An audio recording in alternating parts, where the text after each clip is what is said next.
Ассалаумағалейкум халқым. Міне Алматының төрінде тамаша Алатаудың етегінде тамаша табиғатта керемет афреймдеріміз бой көтеріп жатыр. Бүгінгі таңда қазір таңда мен сол афреймнің свайының үстінде отырмын. Осында өте биік болды, таулы аймақ болғаннан кейін қазіргі кезде бұның астыңғы жағын полдап жылалаймыз. Одан кейін стенасын көтеретін боламыз. Афреймдердің салынуын көрім десеңіздер, бізбен бірге болыңыздар. Полностью ата дойы очерек көрсетілген болады. Және де осы афреймді қазіргі кезде тамаша табыстың көздерінің бір екені баршамызға мәлім.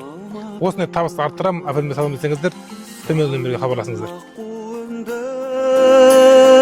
Сағындым ақ гүліңді, алмадым сыйладың сен, шабытты шаттық